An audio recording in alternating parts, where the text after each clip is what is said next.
Well, in some cases, allergies can lead to uncomfortable reactions. In other words, more serious side effects. According to the Centers for Disease Control and Prevention, food allergies especially are a growing health concern among kids. Well, Dr. Jeremy Bufford is an allergist and immunologist at Meriter and is here to share some tips to keep your kids at school safe. And I know, we always talk about allergies during the spring because that's when that season's really booming, but back to school is when it needs to come back up again. Absolutely. We worry about food allergies once school gets going.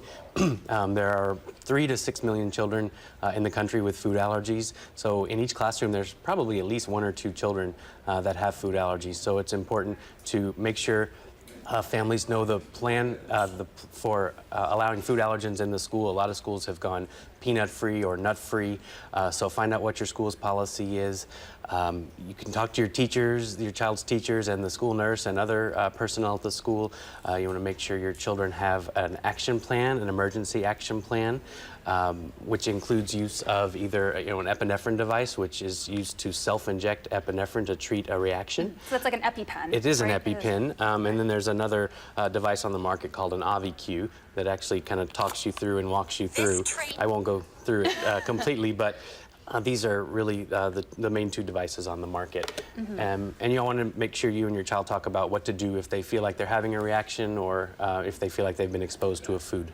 So aside from talking with the teachers and the school district to make sure everyone's on the same page and knows what to do if something should happen, it's also making sure your child understands their allergy and how to manage it. Exactly. Some children are old enough to, self-treat if they notice the symptoms. The earlier you use epinephrine, the better, depending on the severity of the reaction.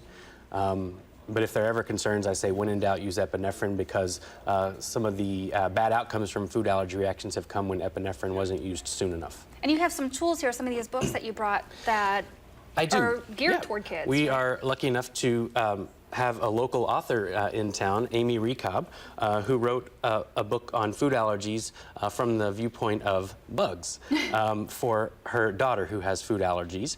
And there are actually 2 books in this series. One is Bugabee's Friends with Food Allergies, which just presents food allergy in a fun and lighthearted manner for kids, helping them understand food allergies. And knowing that they can still have fun in life, avoiding, certain foods. And then another book she has here is called The Buggy Bops, Friends for All Time. And that's basically just how to interact with children who don't have food allergies or how, friends and family can interact with kids with food allergies just to help keep them safe and raise an awareness of food allergy. And aside from the food allergies, there's also a latex allergy that's out there. We're seeing those policies in schools too. We are. Latex is the kind of milky sap from rubber plants, and it's found in rubber gloves, balloons, rubber bands, and erasers. And so some schools are really decreasing exposure in that regard, asking people not to bring those in. Well, very good to know. Dr. Bufford, thank you so much for being with us here this morning. Thanks for having me.